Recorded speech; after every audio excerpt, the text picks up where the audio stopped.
திருப்பதி மையோரை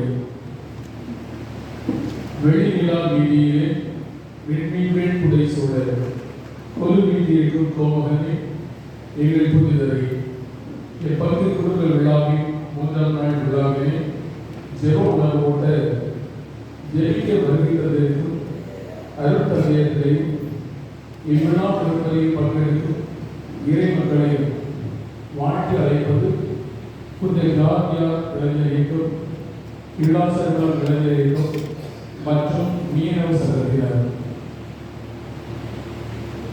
இதை மைய சிந்தனை மார்க்கு நற்செய்தி வாயிலாக தியானிப்பது எனவே மாசற்ற மனதுராய் வாழ்வோம் என்பதாகும். இயேசுவை ஏற்று அவருடைய போதனைகளை அறிந்து அவருடைய பின்பற்றும் அனைவரும் இயேசுவின் சீடர்கள் என்றாலும் ஒரு சிலர் அவரால் தனிப்பட்ட வகையில் அழைக்கப்படுகின்றனர். இவர்கள் இயேசுவுடன் நெருக்கமாக வாழ்ந்து அவருடைய பணிகளை தொடர்ந்து ஆற்ற வேண்டியவர்கள். இவர்கள் சுய லாபத்துக்காக மாசற்ற குழந்தைகளை இயேசுடன் நெருங்க விடவில்லை, தடுத்தனர். எப்போது குழந்தை உள்ளத்தை குறிப்பிடுவது வெள்ளம் கவனத்து செய்யலாம். நம்மை மகிழ்ச்சிப்படுத்தும் சிறு பிள்ளைகளை அவர்களின் இதயம் தூங்கிக் கொண்டிருக்கும் மாசற்ற மனிதர்களால் நாம் மாசற்ற மனத்தோடு வாழ வர வேண்டி இவ்விழா திருப்பதி நினைவோம்.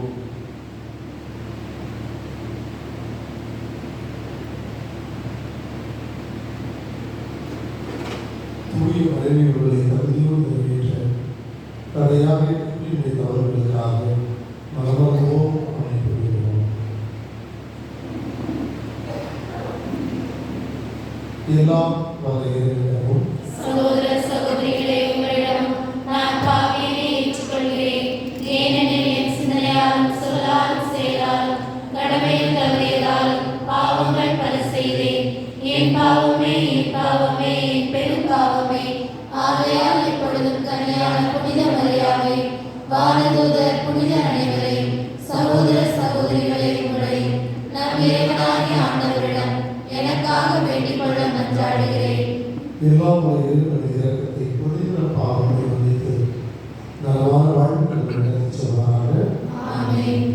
பக்கம் எண் 53. பக்கம் எண் 53.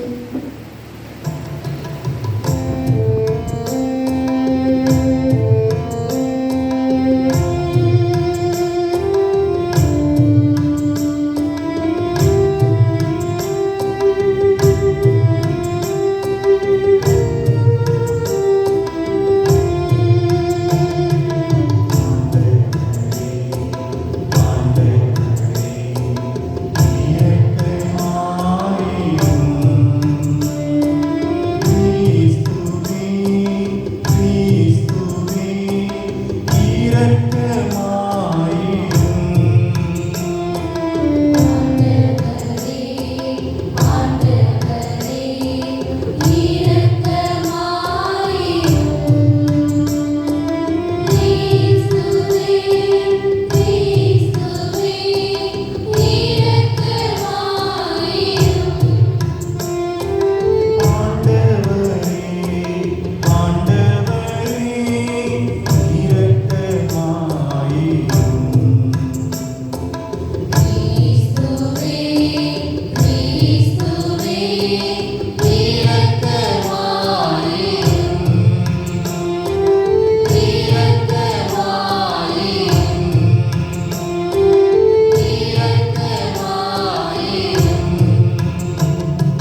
நீரால் தூயாவியால் புதுப்பிறப்படைந்துள்ள மக்களை உமக்கு சொந்தமாக்கி என்றும் உமக்கு ஏற்புடைய மக்களாய் நிலைத்திருக்க அருள்வீராக. உம்மோடு தூயாவி ஒன்றிற்குள் இறைவனாக என்றென்றும் வாழ்ந்து ஆட்சி செய்த ஆண்டவர் திருமகனாகிய கிறிஸ்து வழியாக உம்மை கொண்டாடுகின்றோம்.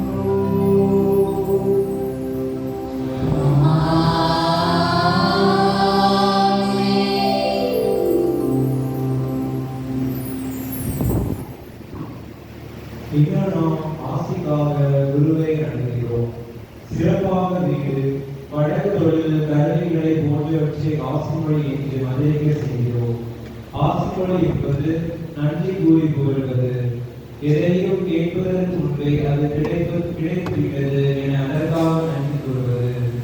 ஒரு பொருள் ஆள் வழியாக ஆண்டவர் செய்திருக்கின்ற திட்டங்களை விரித்துரைப்பது, அவர் திட்டப்படி பயன்பெறும் அளவுக்கு பொருளை பயன்படுத்த அருள் வேண்டுவது ஆசிமொழி மட்டுமே நாம் வாழ்வுக்கு ஈஸ்வராகும் என்பதற்கும் தொடக்க மொழியின் வாசகத்தை வாசிக்க கேட்போம்.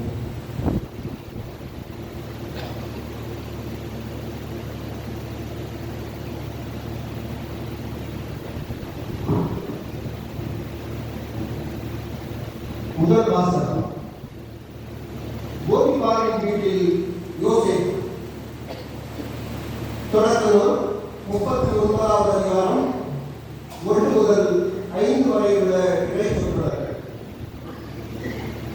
யோசேப்பு எகிப்து நாட்டுக்கு கொண்டு போகப்பட்ட போது பார்வோனின் மெய்காப்பாளர் தலைவரும் படைத்தலைவருமான போதிபார் இந்த எகிப்தியன் அவரை அவ்விடத்திற்கு கொண்டு வந்த இஸ்மயேலரிடமிருந்து விலைக்கு வாங்கினார். ஆண்டவர் யோசேப்புடன் இருந்தார். எனவே அவர் சிறப்புற்றவராக தம் எகிப்திய தலைவனின் இல்லத்தில் வாழ்ந்து வந்தார். ஆண்டவர் அவரோடு இருந்ததையும் அவர் தொட்ட காரியம் அனைத்தையும் அவர் தொடங்க செய்ததையும் அவர் தலைவன் கண்டார். எனவே அவனுடைய தைரியம் யோசேப்புக்கு கிடைத்தது. அவன் அவரை தன் சிறப்பு பணியாளராகவும் வீட்டின் மேலாளராகவும் நியமித்து தனக்கு இருந்த அனைத்தையும் அவர் பொறுப்பில் ஒப்படைத்தார். இவ்வாறு தன் வீட்டையும் தனக்கு இருந்த அனைத்தையும் அவர் பொறுப்பில் விட்டதிலிருந்து எகிப்தியனின் வீட்டுக்கு யோசேப்பின் பொருட்டு ஆண்டவர் ஆசி வழங்கினார். வீட்டிலும் வயல்வெளியிலும் அவருக்கு இருந்த அனைத்தின் மீதும் ஆண்டவர் ஆசி பொழிந்தார். ஆண்டவருடன் அருள்வாக்கு. பாடல் எண் 23. பாடல் எண் 23. ஆண்டவரே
இரண்டாம் வாசகம் முன்னுரை. ரோமையர் 12:9-12:1. கிறிஸ்துவிலே நம் வாழ்வதால் ஒரே உடலின் உறுப்புகளாய் நாம் இருக்கிறோம். திருமுறையின் வழியாக ஒவ்வொருவரும் நம்பிக்கை என்னும் கேடயத்தை பெற்றுக் கொண்டோம். ஆகையால் ஆண்டவருக்கு பணிபுரிய நம்மை அழைக்கின்றார். அவ்வழைப்பை விடாமுயற்சியோடு செய்யும் போது தளராம் மனதை அடையலாம். இருமாப்பை அடையாமல், பிறருக்கு தீமை செய்யாமல், மனித உரிமையை மதிப்பை கொடுத்து வாழ அழைப்பு விடுகிறார் திருத்தூதர் பவுலடியார் ரோமையருக்கு எழுதிய திருமுகம் வாயிலாக வாசிக்க கேட்போம்.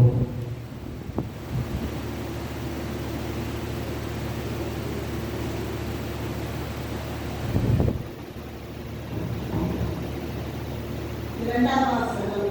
ரோமையர் அதிகாரம் 12, 9 முதல் 12 வரை உள்ள வார்த்தைகள். உங்கள் அன்பு கலமற்றதாய் இருப்பதாக, தீமையை வெறுத்து நன்மை கற்றுக் கொள்ளுங்கள்.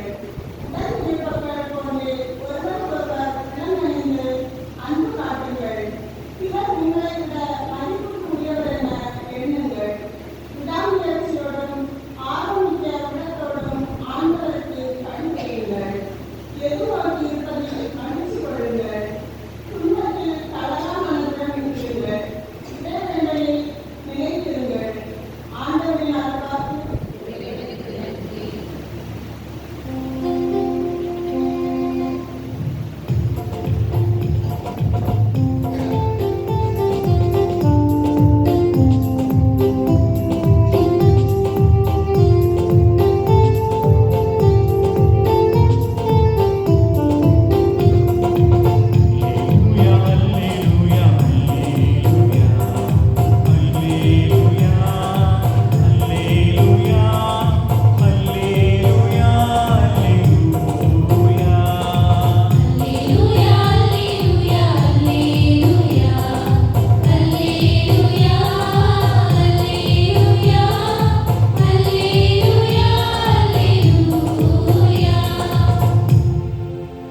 சிறு பிள்ளைகளை என்னிடம் வரவிடுங்கள், அவர்களை தடுக்காதீர்கள். ஏனெனில் இறையாட்சி இத்தகையோருக்கு உரியது என்கிறார் ஆண்டவர்.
சிறு பிள்ளைகளை ஏற்றுக்கொள்ள வேண்டும் என்ற உரை சிலரிடம் கொண்டுள்ளனர்.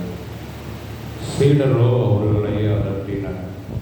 இயேசு இதை கண்டு கோபம் கண்டு, சிறு பிள்ளைகளை என்னிடம் வரவிடுங்கள், அவர்களை தடுக்காதீர்கள், ஏனெனில் இறையாட்சி தேவருக்கே உரியது.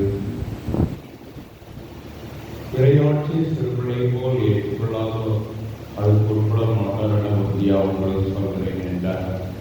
பிறகு அவர்களை அரவணைத்து தம் கைகளை அவருடைய வைத்து ஆசி வழங்கினார்.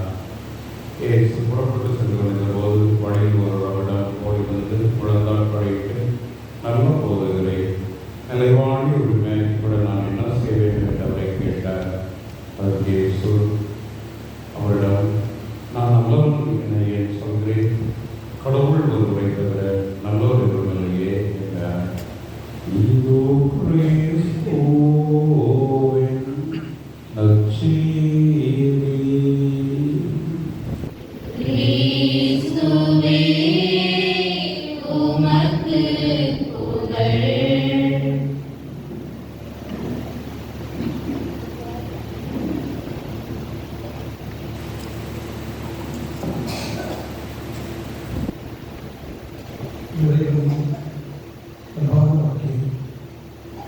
அனைவருக்கும் இயேசுவினுடைய திருவிழா பெருவிழா வாழ்த்துக்களை ஆனந்தத்தோடு தெரிவித்துக் கொள்கிறேன். உலகம் முழுவதும் என்று இயேசுவின் திருமுழுக்கு பெருவிழா கொண்டாடப்படுகிறது. அதோடு நம்முடைய பங்கினுடைய பாதுகாவலுடைய 3ஆம் நாள் விழா வாழ்த்துக்களை பேருவகையோடு நான் தெரிவித்துக் கொள்கிறேன். இது நாம் எடுக்கக்கூடிய இந்த சந்தனை மாசற்ற வாழ்க்கை வாழ்வோம் என்கிற ஒரு சிந்தனைக்கும் இயேசுவின் திருமணத்து பெருவிழா ஒரு தொடர்பு இருக்கிறது. நாம் இந்த இயேசுடைய திருமணத்தை நினைத்து பார்க்கிற பொழுது நம்முடைய திருமணத்தை நாம் நினைத்து பார்க்கிறோம். ஏனென்றால் நம்முடைய திருமணத்தின் பொழுது குழந்தைகள் மீது அணிவதற்காக வெள்ளை துணியாக கொடுக்கப்படுகிறது. இந்த வெள்ளை துணியை கொடுத்து அருள்படியாக சொல்லக்கூடிய வார்த்தை கரைப்படியாத வாரனுடைய வாழ்க்கையை காத்துக் கொள்கிறது. ஆக ஒரு பெற்றோரும் ஞான பெற்றோரும் இந்த குழந்தையை கரைப்படியாதபடி வாழ வைப்பதுதான் ஒரு பெற்றோர் ஞான பெற்றோருடைய கடமை. இந்த காலகட்டத்தில் ஞான பெற்றோர் என்று சொல்லும் பொழுது ஏதோ ஒரு நிகழ்வு வரும் பொழுது அந்த குழந்தைக்கு மோதிரத்தை செயலை போட்டுவிட்டு செல்லக்கூடிய ஞான பெற்றோராக இருக்கிறது. எதையோ கடந்த மாதம் பேசும்போதெல்லாம் சொல்லுவார், ஞான பெற்றோர் ஒரு குழந்தைக்கு இன்னொரு பெற்றோர். எப்படி ஒரு தாய் தகப்பன் ஒரு குழந்தையை அனுதினமும் ஒழுக்கத்திலும் அன்றாட மதிப்பீடுகளிலும் விழுமைகளிலும் நடத்துவார்களோ அதுபோல ஒரு ஞான பெற்றோரும் அந்த குழந்தையோடு அன்றாடம் தொடர்பில் இருக்க வேண்டும். அதுதான் ஞான பெற்றோருடைய கடமை. இந்த பேரளவுக்கு தலைப்பட்டுவிட்டு பிறகு ஒரு புது நன்மை ஒரு திருமணத்தில் வருகிறார்கள். பெற்றோருக்கு எப்படி ஒரு பொறுப்பு ஒரு குழந்தையை கரைபடியாமல் காக்க வேண்டிய ஒரு பொறுப்பு இருக்கிறதோ அதுபோல ஞான பெற்றோருக்கு அது இருக்கிறது என்று நாம் புரிந்து கொள்ள நாம் நினைக்கிறோம். கரைபடியாத வாருடைய வாழ்க்கையை காப்பதுதான் கடவுள் நம்ம எதிர்பார்க்கிறோம். மலைப்பொழிவினை அருணாதிரை சடாக சொல்லுவார், தூய்மையான உள்ளத்து பேர் பெற்றோர் கடவுளை காப்பார். எனவேதான் நம்முடைய திருப்பலிக்கு முதலாக ஒரு பாவ மன்னிப்பு வழிபாடு நடைபெறுகிறது.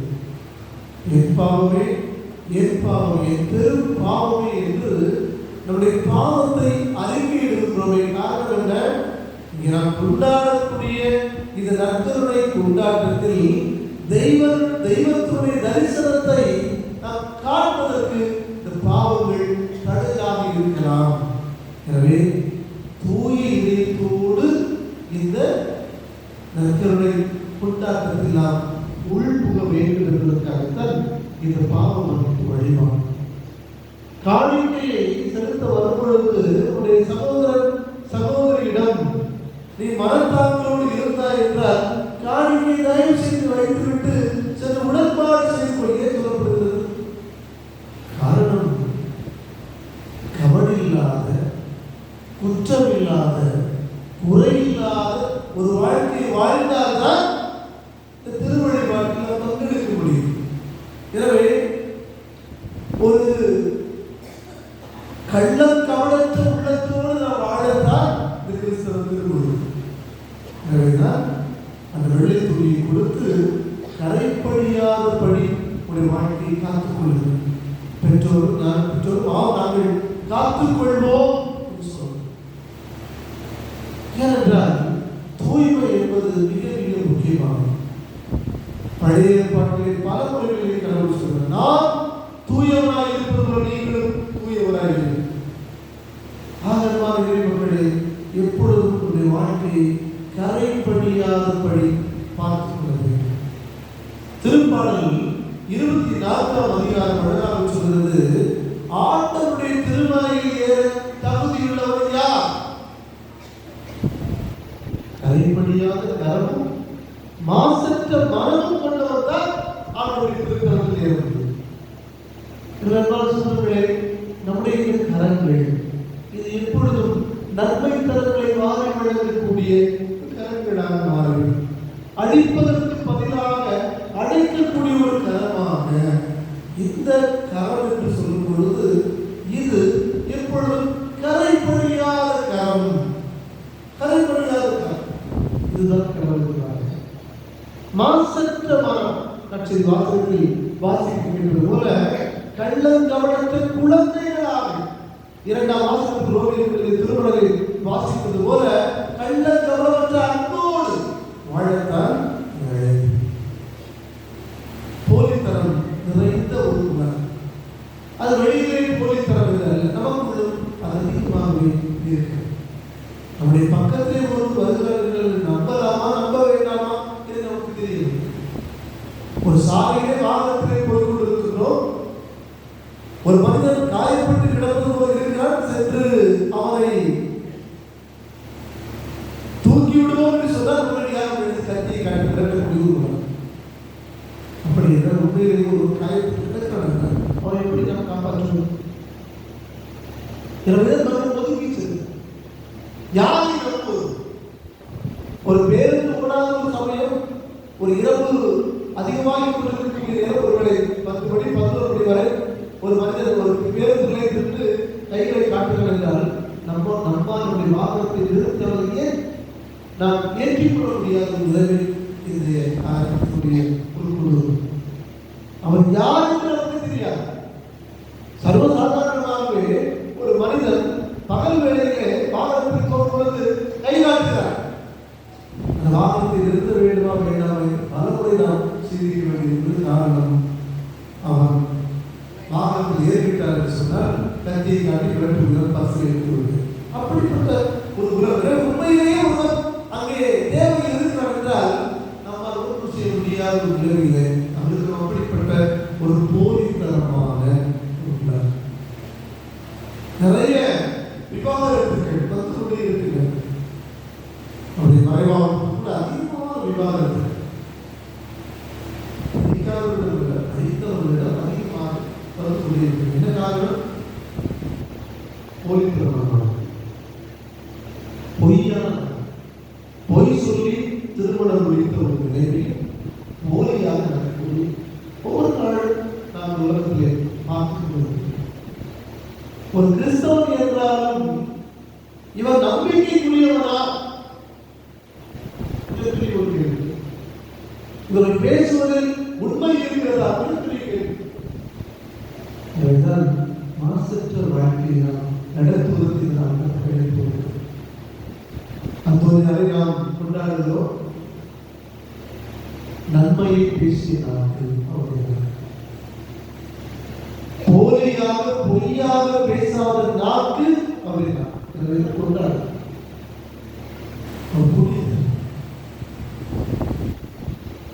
உண்மையை பேசினார். யாக்கோபு திருமுகத்தில் நாம் பார்க்கிறோம். ஒரு நாக்கினுடைய ஒரு வார்த்தை பேசும் பொழுது ஒரு தீப்பொறி போல காட்டையை கொடுக்கிறது. ஒரு சமாதானமாக ஒரு குடும்பம் போய் கொண்டிருக்கிறது சொன்னால் நாம் சொல்லக்கூடிய ஒரு வார்த்தை நம்ம குடும்பமே சின்ன பின்னமாக சிதறிவிடுகிறது. ஆகவே ஒரு பொய்யான ஒரு செய்தி என்பது ஒரு குடும்பத்தை குறைந்தது. ஆண்டவரை நாம் மறந்து விடுகிறோம். பல வேளைகளிலே இந்த ஆண்டவரை மறந்து விடுகிறோம். ஆண்டவரை மனதில் நிறுத்தினால் யாராலும் யாரையும் ஏமாற்ற முடியாது. என்றால் நாம் கணக்கு கொடுக்க வேண்டியவர்கள். நன்று நன்று நம்பிக்கைக்குரிய நல்ல ஊழியரே, அதுதான் ஆண்டவருடைய பரிசு. நன்று நன்று நம்பிக்கைக்குரிய நல்ல ஊழியரே, சிறியவற்றில் நம்பிக்கைக்குரிய பெரியவற்றுடைய அதிபதியாக. அப்படி என்றால் சின்ன சின்ன காரியங்களில் கூட நம்பிக்கை அதுக்கு முக்கியம். கணவனுக்கு மனைவி நம்பிக்கையாக நடந்து கொள்ள வேண்டும், மனைவிக்கு கணவன் நம்பிக்கையோடு நடந்து கொள்ள வேண்டும், பிள்ளைகளுக்கு பெற்றோர்கள் நம்பிக்கையோடு நடந்து கொள்ள வேண்டும், பெற்றோர்களுக்கு பிள்ளைகளும் நம்பிக்கையோடு நடந்து கொள்ள வேண்டும். ஒரு பெற்றோர் சொல்கிறார்கள், என் பிள்ளையை பள்ளியில் வந்து விட்டார், ஏறிட்டு விட்டார்கள், போதை பொருளை பயன்படுத்தார்கள். கண்டிப்பாக என் பிள்ளை போதை பழக்கத்தில் ஈடுபட மாட்டார் என்று தெரிகிறார்கள்.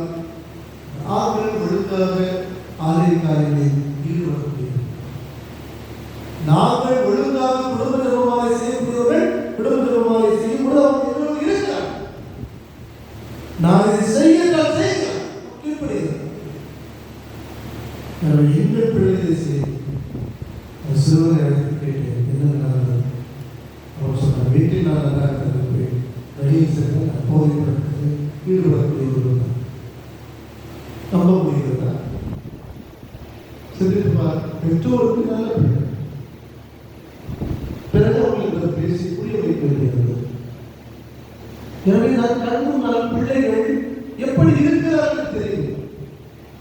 சில நேரம் தாய்மார்கள் சொல்வாங்க, என் பிள்ளை எங்கள் எதுவுமே மறைக்க மாட்டாள், அது மறைக்க மாட்டாள், மறைக்க வேண்டியதெல்லாம் மறைச்சிருக்கிறதா சொல்லியிருப்பான். என் பிள்ளை எல்லாமே சொல்லிட்டே இருப்பான், ஆனால் மறைக்க வேண்டியது கேட்டால் மறைச்சிருப்பான். அப்படி ஒரு நல்ல ஒரு குற்ற வாழ்க்கை வாழக்கூடிய உலகத்தில் நாம் வாழ்க்கை. இதற்கு யாரும் விதிவிலக்கு, நீங்களும் விதிவிலக்கு, நாங்கள் விதிவிலக்கு. கடவுள் ஒருவருடைய வாழ்க்கை அல்ல. இந்த உலகத்தில் நாம் யாரையும் ஏமாற்றலாம், நாட்டவர்கள் ஒருபோதும் மாற்ற முடியாது. திருமணி 24 அதிகாரம் பார்க்கிறோம். பாதத்தில் பல மந்திரர்கள் கூட்டம், தூதர்கள் கூட்டம் பாடிக்கொண்டிருந்தார். 1,44,000 பேர் என்று திருக்குறளை பதிவு செய்யும். யார் இந்த 1,44,000 பேர் என்று பார்க்கும் பொழுது இவர்கள் எல்லாம் ஆண்டவருடைய திரும்ப தரிசனத்தில் இருப்பவர். இந்த ஆண்டவருடைய திரும்ப தரிசனத்தில் இருப்பவர் யார் என்று பார்க்கும் பொழுது சொல்லப்பட்டிருக்கிறது.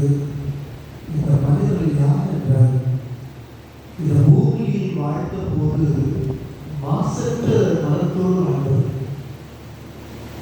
இரண்டாவது பொய்யே பேசாதவர். மூன்றாவது கற்பை காத்துக் கொண்டார்கள். திருப்பணிப்பாடு நமக்கு எடுக்க முடியுமா? யார் இந்த வாதத்தை அபகரித்துக் கொள்வார்கள்?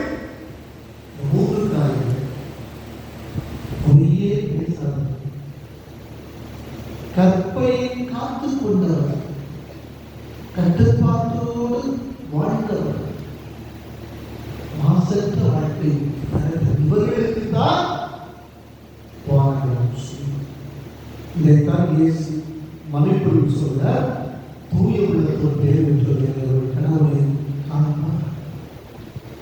ஆக இந்த தூய்மைக்கு தடையாக இருப்பதை எப்படி பார்க்கணும்? நம்முடைய பொதுப்பட்ட தன்மை. மாசற்ற வாழ்க்கை என்று சொல்லும் பொழுது பாவமில்லாத வாழ்க்கை என்று மட்டும் நாம் எடுத்துக்கொள்ளக்கூடாது. மாசற்ற வாழ்க்கை என்று சொல்லும் பொழுது பொதுப்பான வாழ்க்கை, இதுதான் மாசற்ற வாழ்க்கை. யாரையும் எந்த சூழ்நிலையிலும் குறை சொல்லாத வாழ்க்கை தான் மாசற்ற வாழ்க்கை. எனவே சிந்தனையாலும் சொல்லாலும் செயலாலும் பாவங்கள் பல செய்தது என்று நாம் பாவமளிப்பு வழிபாட்டில் நாம் சொல்லுகிறோமா? அப்படி நான் சொல், செயல், சிந்தனை எதுவுமே குறையில்லாது நாம் பார்த்துக்கொள்ள. பிறகுதான் இஞ்ஞாசியார் சொல்லுவார், ஒரு கிறிஸ்தவர் எப்படி வாழ வேண்டும் என்று சொன்னால் ஒவ்வொரு நாளும் அவர் உணர்வு செல்வதற்கு முன்னதாக தன்னை சுய ஆய்வு செய்து கொள்ள வேண்டும். எந்த ஒரு கிறிஸ்தவன் தன்னை சுய ஆய்வு செய்து கொள்ளாமல் அவன் படுக்கைக்கு செல்கின்றானோ அவனால் நிச்சயமாக ஒரு புனிதமான வாழ்க்கை வாழ முடியாது. இந்த நாளில் நான் ஒரு தவறு செய்துவிட்டேன் என்று சொன்னால் இந்த தவறு நடக்காதபடி நாளை என் வாழ்க்கை நான் பார்த்துக் கொள்வதற்கு அருள் தேவைப்படுகிறது என்று ஒருவர் ஜெபித்தார் என்றால் இந்த ஜெபமானது அர்த்தம் ஜெபமாக வாழ்ந்து பார்க்கலாம். அகுஸ்தீனார் சொல்லுவார், ஒருவன் ஒழுக்கம் உள்ளவராக மாற வேண்டும் என்றால் அவன் ஜெபவாழி ஆழப்பட்டால் மட்டும்தான் சாத்தியம். ஜெபவாழி இல்லை என்றால் புனிதமாக வாழ முடியும். நாமே அத்துணை கொண்டாடுகிறோம். இயேசுவோடு இறந்திருக்கிறார். நமக்கு அத்துணையாக ஏதாவது கற்றுவிட வேண்டும், கோடி அற்புதங்களை செய்துவிட வேண்டும் என்பதுதான் ஒரே ஜெபம். அந்தோனியாரை போல இயேசுவுக்கு நெருக்கமாக வாழ முடியுமா? ஒரு ஜெபம் என்பது ஒரு ஆத்மாவின் அகக்குளியல். எப்படி நம்முடைய உடலை நாம் குளிப்பாட்டி சுத்தமாக வைக்கிறோமோ அது ஒரு ஜெப வாழ்வில் ஈடுபடும்போது ஒருவர் எப்போது ஜெபிக்கிறாரோ அவர் தன்னுடைய ஆத்மாவை குளிப்பாட்டுகிறார் என்று அரசு சொல்கிறார். அப்படின்ற அந்த ஆத்மாவின் அகக்குளியல் அடிக்கடி நடக்கிறதா என்று லகுவான வாழ்க்கையில் ஒரு கிறிஸ்தவ வாழ்க்கை, லகுவான வாழ்க்கையில் ஒவ்வொரு நாளும் சிலுவையை தூக்கி கொண்டு நடக்கக்கூடிய வாழ்க்கை தான் கிறிஸ்தவ வாழ்க்கை. ஜாலியாக இருப்பது என்பது கிறிஸ்தவ வாழ்க்கையாக இல்லை. நிலை வாழ்க்கை சிலுவை வாழ்க்கை அது இறுக்கமான, அது இறுக்கமான வாழ்க்கை என்பது கரைப்படியாத ஒரு வாழ்க்கை. உலகத்தால் கரைப்படியாதபடி நமக்கு பாதுகாப்பதுதான் சமய வாழ்க்கையாக சிந்தித்து பார்க்கிறேன். ஒரு சமய வாழ்க்கை என்பது, ஒரு புனித வாழ்க்கை என்பது நம்மை மாசற்ற வழியில் வாழ்கின்ற ஒரு வாழ்க்கை உருவகம் இருக்கிறார். தேவையில் இருக்கின்ற மக்களை கண்டுகொள்ளவில்லை என்றால் அது குற்றமுள்ள வாழ்க்கை. அனாதைகளின் கைப்பெண்களை நாம் பார்த்துக் கொள்ளவில்லை என்றால், அவருடைய தேவைகளை சந்திக்கவில்லை என்றால் நீ குற்றமுள்ள வாழ்க்கை வாழ்கிறாய். ஏழைதாசர் செல்வந்தர், செல்வந்தர் ஒவ்வொரு நாளும் இருந்து கொண்டார்கள். அவர் சம்பாதித்தால் அவர் ஒவ்வொரு நாளும் இருந்து கொண்டார்கள். அவர் செய்த தவறு என்ன? கதவண்டையிலே ஒரு நாய்களுக்கு உணவான நாய்கள் வந்து லாசருடைய கூட்டுகளை நக்கின என்றால் அதை கண்டுகொள்ளாமல் இருந்தது மிகப்பெரிய பாவம். எனவே அவர் குற்றப்படும். எனவேதான் கடவுளை தண்டிப்பதாக திருக்குறளில் பார்க்கிறோம். எனவே ஒரு மாசற்ற வாழ்க்கை என்பது, கரைப்படியாத வாழ்க்கை என்பது குற்றமற்ற வாழ்க்கை. எதிலும் நம்மை குற்றமில்லாது பார்த்துக் கொள்கிறோம். கடவுளுக்கு நாம் ஒரு நாள் கண்டிப்பாக கணக்கு கொடுத்தே ஆகும். அவருக்கு நாம் கணக்கு கொடுத்தே ஆகும். ஒவ்வொரு நாளும் வந்தவரை என்னுடைய திருமணத்தை நான் மனதிலே பதிய வைத்து இயேசுவுக்கு திருமணத்துக்கு கொடுக்கப்பட்ட பொழுது ஒரு வார்த்தை அழகாக கேட்டேன். இவரை நான் பூரிப்படைகிறேன். எனக்கு திருமணம் கிடைத்திருக்கிறது, உங்களுக்கு திருமணம் கிடைத்திருக்கிறது. உங்களை லாயம் செய்து பாருங்கள். கடவுளே, இந்த நாளில் எனக்கு முன்னால் வந்தால் என்னை பார்த்து சொல்வீரா? என்னை பார்த்து சொல்வீரா? என் அன்பான மகன், என் அன்பான மகள் நீதான். உன்னை பார்த்து பூரிப்படை. இந்த பூரிப்படைகிறது என்ன நடக்கிறது? குற்றமற்ற வாழ்க்கை, பாவமற்ற வாழ்க்கை. நாமெல்லாம் பலவீனமானவர்கள். கடவுள் நம்மை புரிந்து கொள்கிறார். அவர் மன்னிப்பதில் தாராள வெள்ளல் இரவைதான் வாழ்க்கை. அவர்கள் குற்றங்களை மறந்து கொண்டிருந்தால் யாருமே பூமியை நிலைத்திருக்க முடியாது. ஆக அவருடைய எல்லையில்லாத இரக்கத்தில்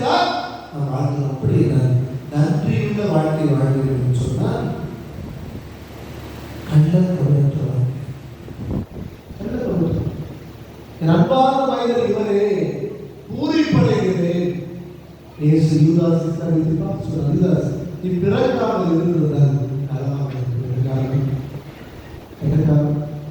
அவர் இயேசுவுக்கு குற்றப்படுது, இயேசுவை காட்டிக்கொண்டு இயேசுடைய இதயத்தை காயப்படுத்த. அப்படின்னா எப்படி வாழ முடிந்தது? அவர் கடைசியிலே திருவள்ளுவர் சொல்வது அவர் தற்கொலை செய்து கொண்டார். அதெல்லாம் சொன்னே பிறரை காயப்படுத்தினோம் என்றால் நம்மை நாம் சாகடிப்பதற்கு அது சமமாகும். எனவே குற்றமற்ற வாழ்க்கை என்பது, அப்பொழுதற்ற வாழ்க்கை என்பது ஆண்டவரோடு நாம் இணைந்திருக்கிறோம் என்பதனுடைய ஒரு சாட்சியம். எனவேதான் சில நேரங்களில் நம்முடைய மக்கள் திருப்பலி முடிந்து வெளியே சென்று வித்தியாசமாக பேசுகிற பொழுது என்ன சொல்வார்கள்? நாக்கை நீட்டி நன்மை வாங்கினால் அவருடைய வாயிலிருந்து வரக்கூடிய வார்த்தையை பாருங்கள். காரணம் முரண்பாடு என்று கூட காலையிலே ஒரு பங்கிலிருந்து எனக்கு அழைப்பு சொல்றது, திருப்பலி முடிந்தது, திருப்பலி முடிந்தது சண்டை. நான் கேட்டேன், யாரை நீங்கள் இப்பொழுது அழைத்து வழிபட்டு வந்தீர்கள்? யாரை நற்கருணையை கண்டு வந்தீர்கள்? அனுபவது என்கிற சண்டை. இந்த உடனே பார்க்க வேண்டும் என்று சொன்னார்கள். வர வேண்டாம், நாளை வந்து சந்தித்தார், நல்லா அடி கொடுத்து சந்தோஷமாக இருந்து வாங்க அப்படின்னு சொல்லுங்க. இது ஒரு கிறிஸ்தவ வாழ்க்கை. அப்படின்னா வழிபாடு என்ன அர்த்தம்? வழிபாடு என்ன அர்த்தம்? கோலாகலம் கொண்டாட்டம் அல்ல கிறிஸ்தவ வாழ்க்கை. அது கல்வாரி அன்பை சுவைத்து சுவைத்து வாழக்கூடிய வாழ்க்கை. அந்த கல்வாரி அன்பை சுவைப்பது என்று சொன்னால் அது யாரையும் காயப்படுத்தாது, குற்றப்படுத்தாது. அது கள்ளக்கபடற்ற வாழ்க்கை நோக்கிதான் அந்த கல்வாரி அன்பு. அது யாரையும் பழிவாங்க, யாரும் நம்பிக்கை யாரும் அன்பு. அதுதான் இயேசுவின் கல்வாரி. அதுதான் மாசற்றம். இதயத்தை ஒன்று வைத்து இன்னொன்று புறத்திற்கே சூழாங்க. இயேசுடைய அன்பு என்பது அது நீள பகல் வாழ்க்கையில் காண முடியாத பேரன்பு. அந்த பேரன்பு நாம் சொந்தமாக சொன்னால் யாரையுமே நாம் ஏமாற்ற முடியாது, யாரையுமே நாம் கரைப்படுத்த முடியாது, நாம் நம்மை கரைப்படுத்த முடியாது. ஜெப வாழ்க்கையிலே ஆழப்பட்டால் மட்டும்தான் நான் சொன்னதிலே இந்த கரைப்படியாத வாழ்க்கை என்பது சாத்தியம் இல்லை சொன்னால் உலகத்தால் நாம் கரைபட்டு இயேசுவின் நான் செல்லும் பொழுது நம்முடைய ஆலயங்களை பார்த்தால் அது அழுக்கு நிறைந்ததாய் கரைப்படுகிறதாய் இருந்தது சொன்னால் அவரை கண்டு கொள்ளாத ஒரு சூழல் வந்தது. ஆனால் எந்த சூழலில் நான் இன்னொரு மனிதனின் அறிவியல் நம்பிக்கைக்குரியவராய் வாழ்ந்தேன் என்று சொன்னால் நீ வாய்க்கிறமான வாழ்க்கை காலம் மிக மிக குறுகியதை நான் சொன்னேன். மலைகளை கேட்டு சொல்லுங்கள், மலைகளை அசை போட வேண்டும். மலைகளுடைய வாழ்க்கையை தொட வேண்டும். ஒரு வார்த்தை நம்மை பொறுத்து ஆண்டவரை வாழ்வது என்று உமக்கா இறை வார்த்தை நான் பிறக்க வேண்டும், அந்த இறை வார்த்தையை வழிநடத்த வேண்டும். இல்லை என்றால் வாழ்க்கை வீண், வாழ்க்கை வீண். எப்படி வாழலாம் என்று சொன்னால் ஒரு திருமணத்திற்கு அவசியத்தை கரைப்படியாதபடி இந்த வாழ்க்கையை காத்துக் கொள்ள வேண்டும். அந்த எண்ணம் வாழ்வது நிச்சயம் வாழ்க்கைக்கு திருப்பதியை மாற்றிக் கொள்ள வேண்டும்.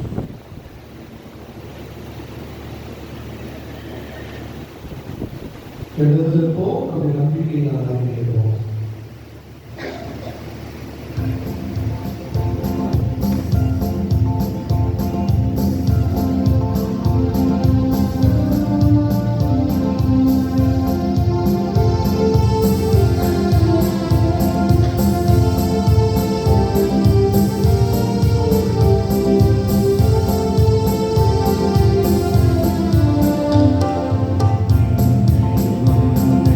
படைத்தவராம்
எங்கள் பங்குத்தளத்தை புனிதமிகு ஆலயமாக கட்டியெழுப்ப தேவையான அருள் பலன்கள் தர வேண்டும் என்று இறைவா உம்மை மன்றாடுகின்றோம்.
நம்பிக்கையோடு அவர்களுக்கு கனிவோடு செவி சாய்க்கிறோம். வல்லமைக்குரிய கருத்திற்கு என்னை தாழ்த்து வைக்கிறோம். கற்றாத நீரூற்று இறக்கத்து நீரூற்று எல்லாரும் வாய்வோடு செய்கிறார்.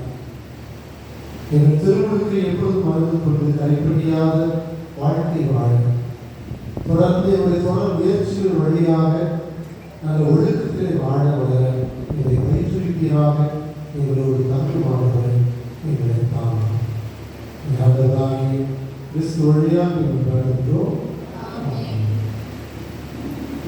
பாடல் எண் 34. பாடல் எண் 34.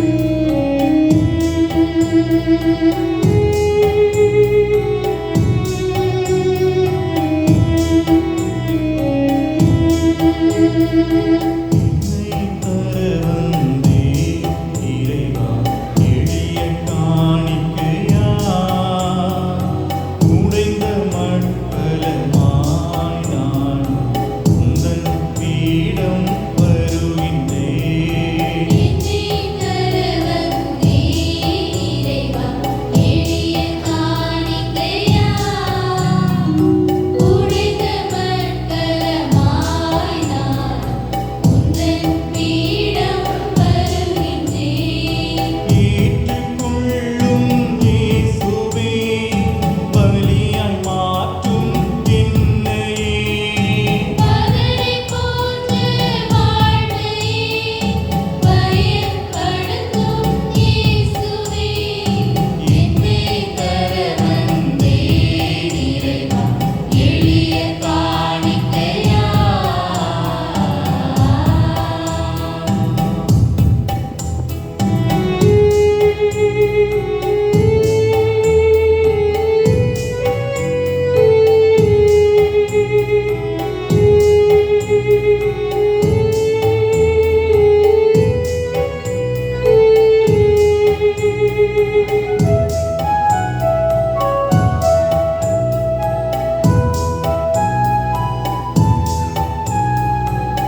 கையெழுத்தி வரை ஏற்றுக்கொள்வாராக.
புதிய உலகினை குறித்து காட்டி விண்ணிலிருந்து வந்த குரல் வழியாக உம்முடைய வார்த்தை மனிதனை குடிகொண்டு இருப்பதை நம்ப வைத்தீர்.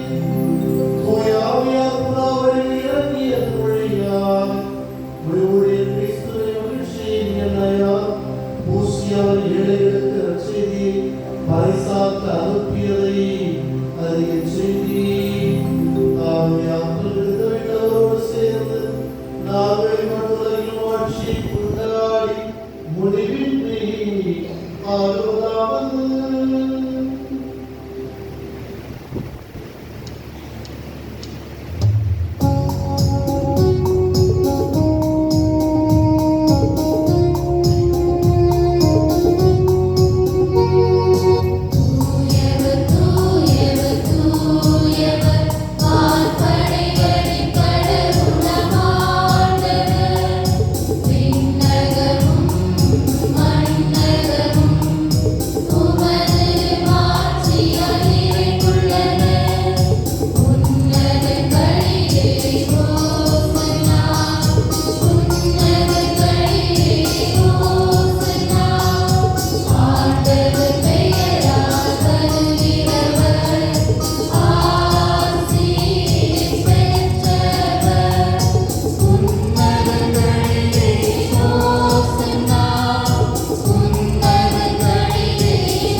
இதை என்னென்ன செய்ய வேண்டும்.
தூயாவிய வாசத்துக்கு கொண்டாடுகின்றோம்.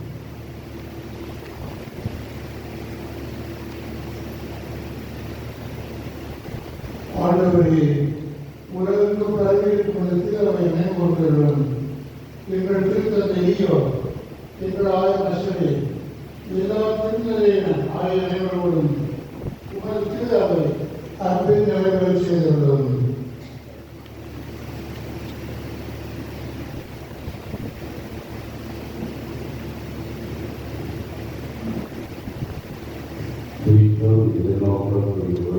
சகோதர சகோதரிகளை இறந்தோர் அனைவரையும் இறப்பதில் கொண்டு திருமுக ஒளிகளுடைய திரளும் எங்கள் அனைவர் மீதும் இறக்கமாகும்.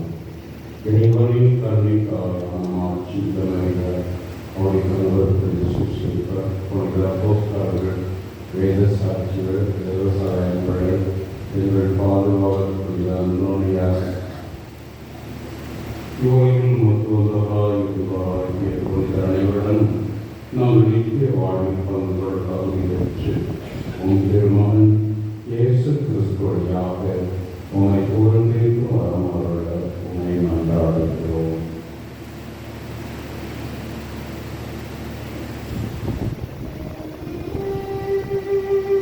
இவர் வழியாக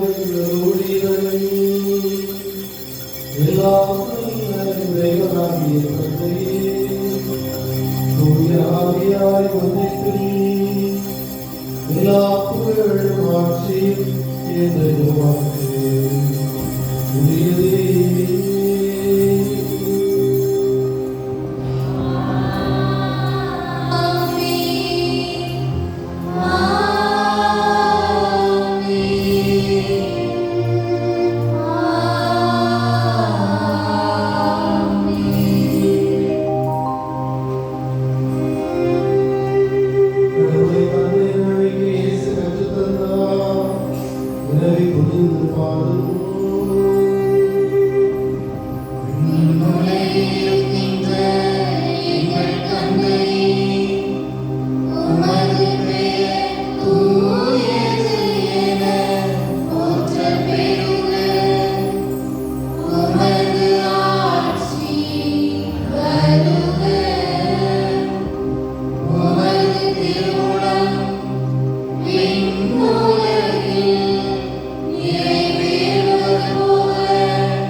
இரக்கத்தை பொழிந்து பாவங்களிலிருந்து விடுதலை தாரும்.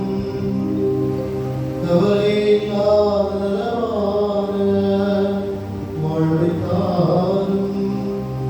நாம் இருக்க பெருவதற்காகவும் மீட்பரமேஸ்வரின் வருகைக்காகவும் காத்திருக்கின்றோம்.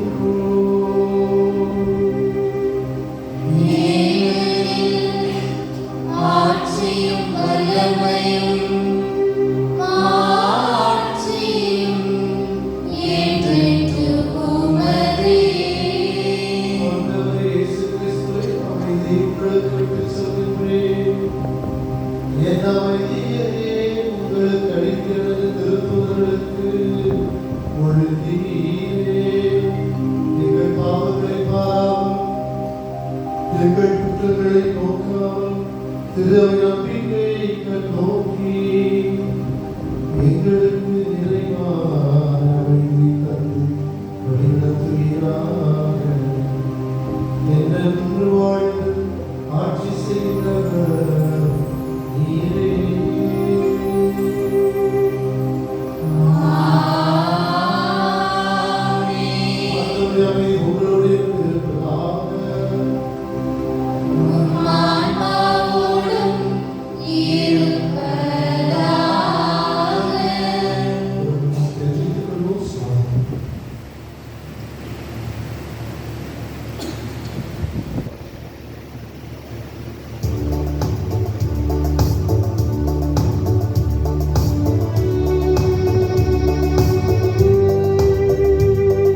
ஆண்டவர் போற்றிக் கொள்கிறார்.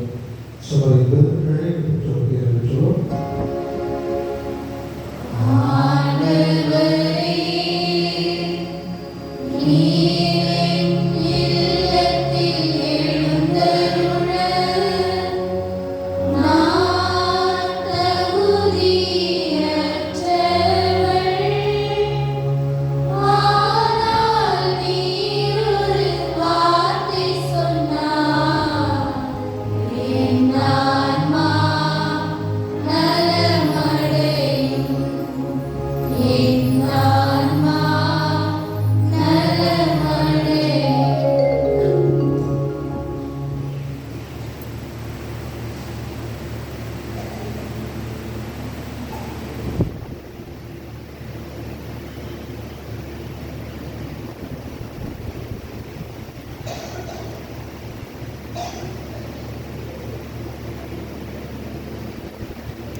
பாடல் எண் 52.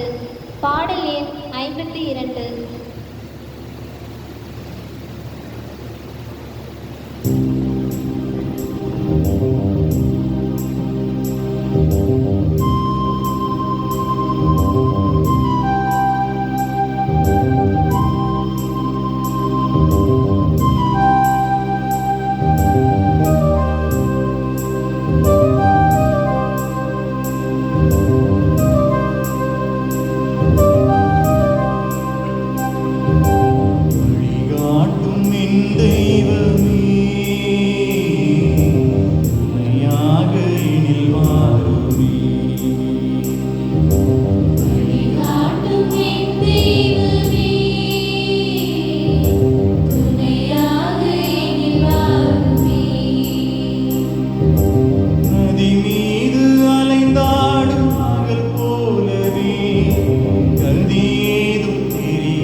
கிறிஸ்துவின் அன்பார்ந்தவர்களே, நம்முடைய பாதுகாவலர்களுடைய அனுபவங்கள் 3ஆம் நாள் திருவிழாவை சிறப்பாக கொண்டாடப்படுகின்றோம்.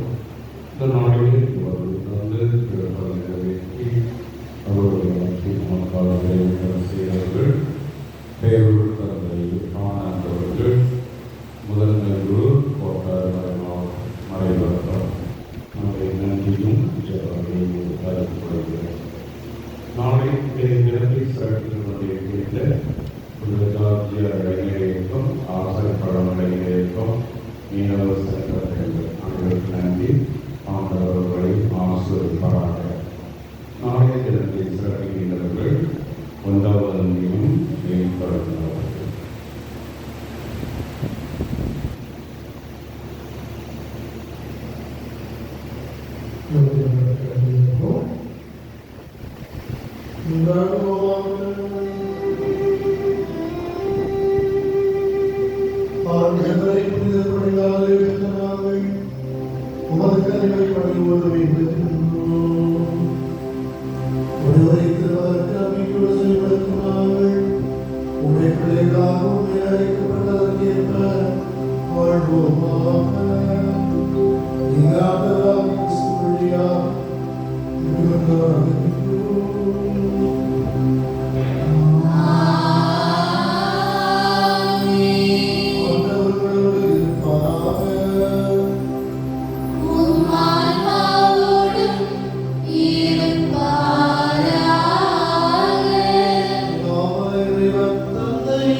பாடல் எண் 69.